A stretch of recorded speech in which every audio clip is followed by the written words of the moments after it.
Alright, labvakar visi, es vārds Nikolajs Pone. Šodien es vēlos mazliet parunāt par vēsturi un mūsu attiecībām ar to. Kā daudz no jums jau zina, vēsture man ir vienmēr bijis ļoti svarīgi.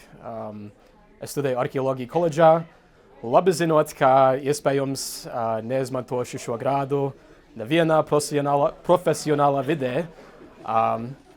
Taču, iedzienoties šajā studijā jomā, esmu atstājusi neārstējumā aizraušanos ar pagātni. Kopš tā laika esmu pavadījusi savu dzīvi, vācot vēsturiskās priekšmetus, stāstus, informāciju, UTT. Konkrēti, es vēlos īsi parunāt par tēmu, kas kļūst arvien vairāk controversial vēstures un arheoloģijas sociālās jomā. Un es vēlos dalīties ar savu viedokli par to, jo es domāju, ka tas ir temats, ko ik viens var saprast un izveidot zināmu savu viedokli neatkarīgi no tā, ja jums vispār ir interese vēsturē vai ne. Kā vēsturisku priekšmetu un artefaktu kolekcionārs es krāju lietas. Bieži vien tās ir lietas, kuras es atklāju pats. Tā kā šis objekts šeit es panesu līdzi. This is a Civil War breastplate manufactured in 1862 in Three Rivers, Michigan. This was worn by a Civil War soldier, Tyson Shate, as a piece of breast armor.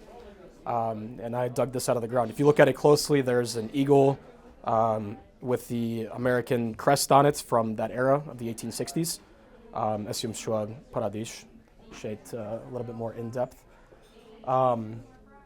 Kad es atradu šito priekšmetu, kāds individuāls man izteica, kā es to vajadzētu uzdāvināt kādam muzejam.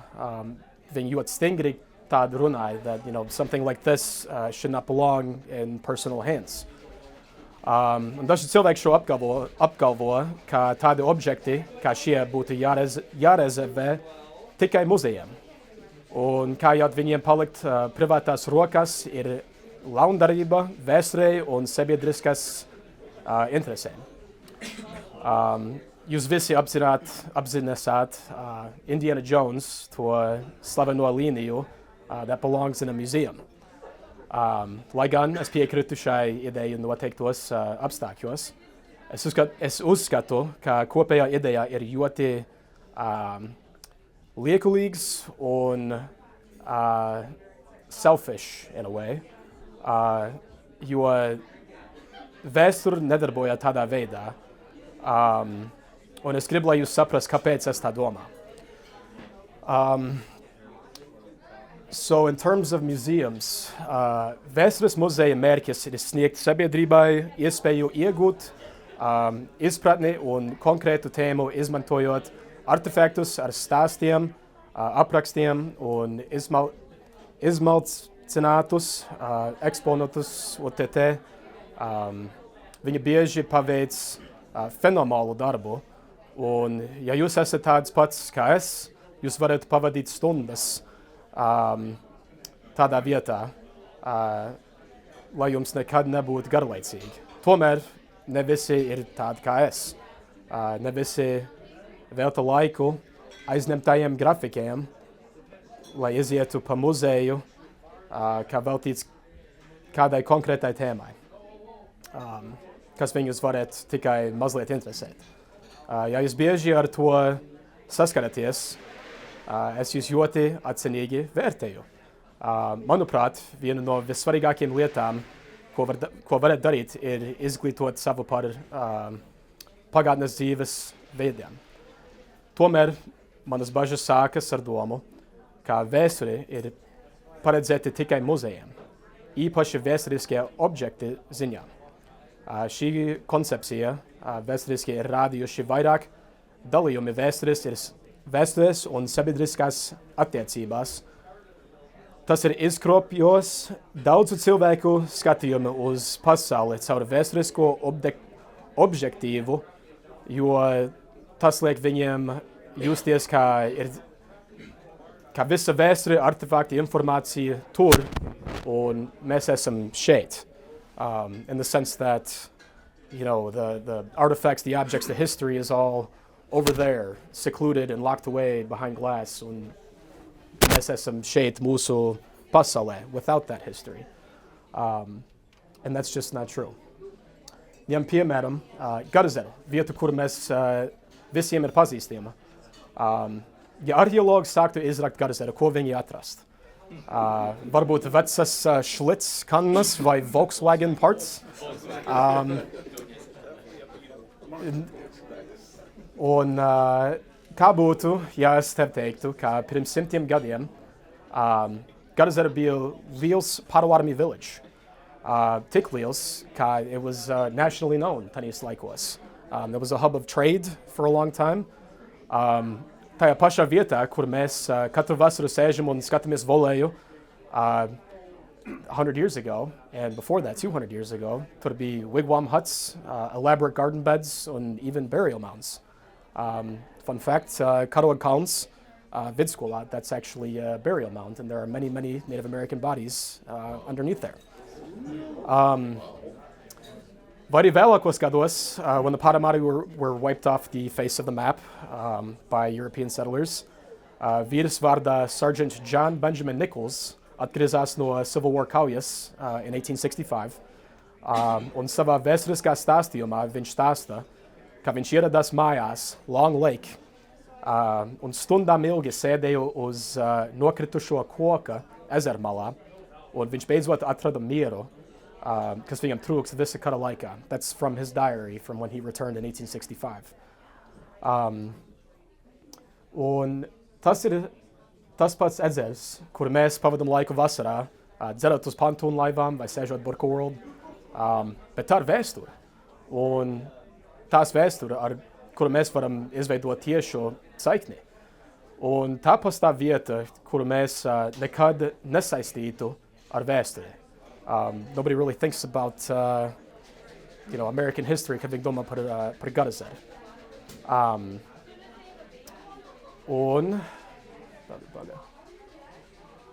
So, šīs ir lietas, par kurām jūs nedzirdējat vai neredzēt tāda vieta kā, the Detroit Museum of History.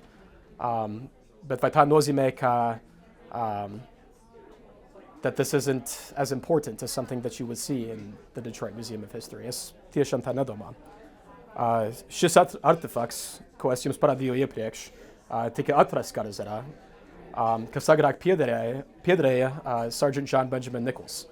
Tā kā esmu pārliecināts, ka jūs visi esat sapulcējies, es ļoti aizraujos ar cilvēku motivēšanu atpazīt un novērtēt vēsturi. Šī ir viena no manām vismīļākajām lietām, ko rādīt cilvēkiem. Cilvēks, kurš šito žetonu velkāja, he lived through some of the bloodiest battles of the American Civil War. Un viņš dzīvoja un strādāja un atpūtās tajā pašā zemes gabalā, ko mēs tagad saucam par savu.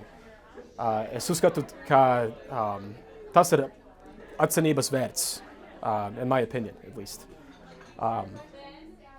Es vēlētos atgriezt pie viena no maniem, one of my first points. Vai šim priekšmetiem būtu labāk atrasties aiz stiklu kaut kur vienā muzejā? Vai tas kalpotu tam pašam mērķim?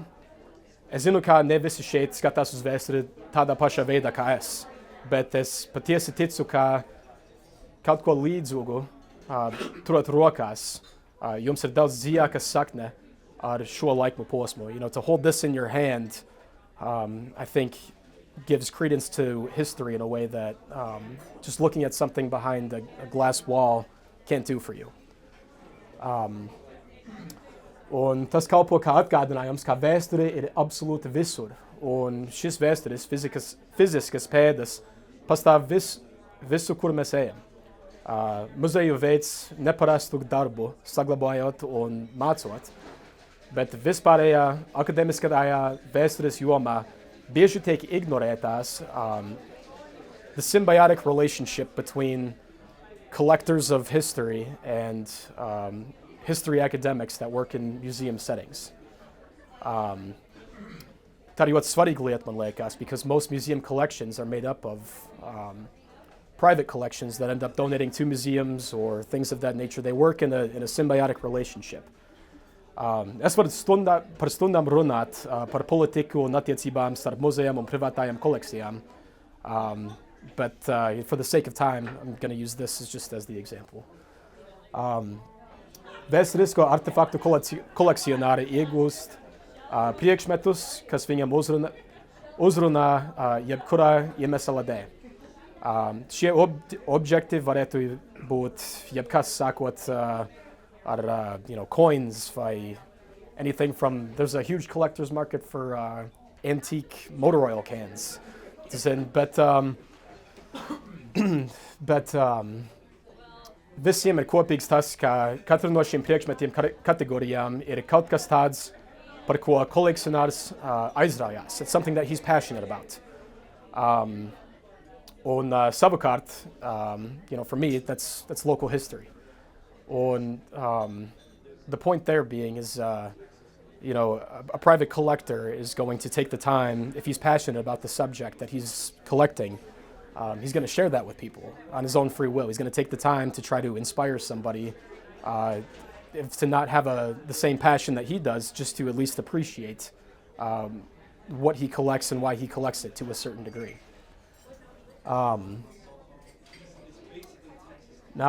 Es varētu paņemt šo artefaktu un dāvināt to muzejam. Un tas varat vienkārši sēdēt kastē kaut kur tumšā telpā, kas nav publiski pieejams. Tas arī ļoti varētu sēdēt kaut kādā display case, kur cilvēki varētu redzēt. Taču fakts ir tāds, ka iespējams ietekmē, ko šis priekšmets varētu atstāt uz kādu. Muzejā nebūtu tāda pati, kā ja es šito nodot to a group of guys sitting around drinking wine. The takeaway from this would be a lot different. Ko es tagad darīšu? I'm just going to pass this around. Tā teikt, es vēlos jūs just, hold this in your hands, lai pārdomātu, ko šis objekts ir redzējis un ko tas attēlo. Un varbūt pajautāt sev, vai šim priekšmetam būtu tādu pat ietekme uz jums vai plašākas sabiedrības locekli, ja tas būtu aizslēgts aiz stikla kaut kādā muzejā. Un visbeidzot, es vēlos, lai jūs atceries, kā vēsture ir visur un pieder mums visiem. Jums nav jābrauc uz Egyptu vai Athens vai pat New York uz Chicago even, lai redzētu un sajustu īstu vēsturi. Tas ir visur, un tas ir visur, kur jūs, it's everywhere you go on a daily basis. Un es vienkārši gribu, lai jūs to atceros, un try to keep that in mind, that it's not about the Egyptian sarcophagus, and it's not about the amazing artworks they have in Chicago. Vēsture ir visur, un pieder mums visiem. So nākamreiz jūs esat Garazerā, varbūt padomā mazliet. What was in Zintar before it was a haven for drinking-related activities. Tur ir tiešām īsta vēsture tur. And I know that's a hard concept to get across, but try to remember that wherever you go, at least to some extent. That's all I got. Paldies.